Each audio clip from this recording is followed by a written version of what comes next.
Kalau Indonesia kena krisis ekonomi, gimana nih nasib para pengguna pinjol dan paylater yang masih punya tunggakan?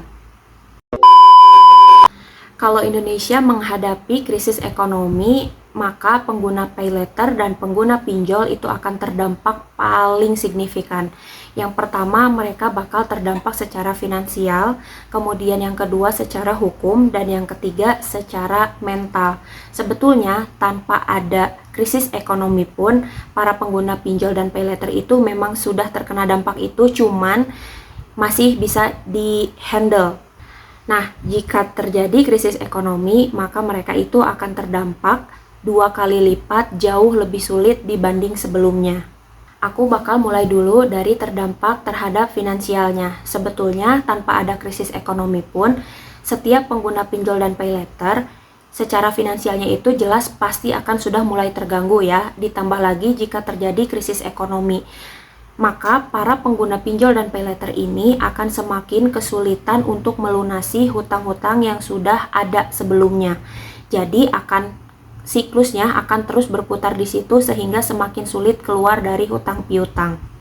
Lalu akan ada kemungkinan justru malah menambah utang semakin banyak. Kedua, tekanan hukum.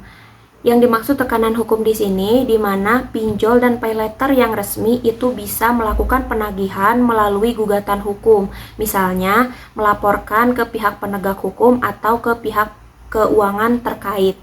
Itu untuk pinjol dan paylater yang resmi. Sedangkan kalau kalian terlibat dengan pinjol ilegal, maka jika pinjol-pinjol ilegal tersebut menagih dengan cara-cara yang tidak prosedural atau melakukan kekerasan atau melakukan pengancaman, maka tim penegak hukum itu tidak bisa melindungi kalian sebagai pengguna pinjol ilegal karena dari awal memang tidak jelas payung hukumnya itu di mana, sehingga pemerintah atau penegak hukum tidak bisa campur tangan di situ untuk melindungi kalian.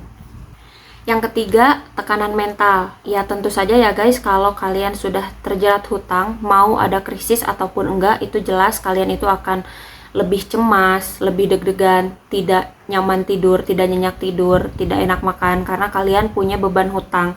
Ditambah lagi ada krisis ekonomi yang mana kalian sudah kesulitan untuk keluar dari hutang, lalu sudah berkaitan dengan hukum. Biasanya itu tekanan mentalnya itu 2 kali lipat lebih sulit dari biasanya.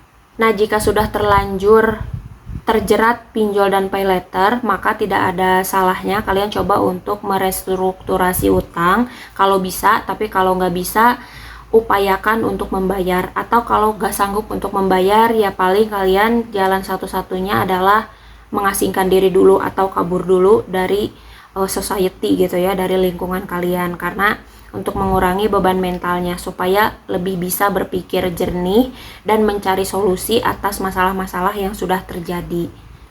Ya, yang sudah lepas dari pinjol dan paylater pun belum tentu bisa langsung stabil, makanya kita juga bakal tetap terdampak atas kemunduran ekonomi ini ya. Jadi buat teman-teman, kalau masih ada sedikit uang itu tolong disisihkan, disimpan di eman-eman uangnya, jangan dihambur-hamburkan karena kita nggak tahu apa yang akan terjadi di depan. Masalahnya ini nih, kita sedang ada di masa ketidakpastian ekonomi.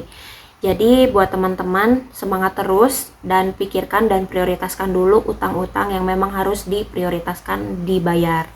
Itu aja dari aku, sampai ketemu lagi di next video. Kalau suka boleh langsung like dan subscribe, tapi kalau nggak suka komen aja di bawah seharusnya gimana.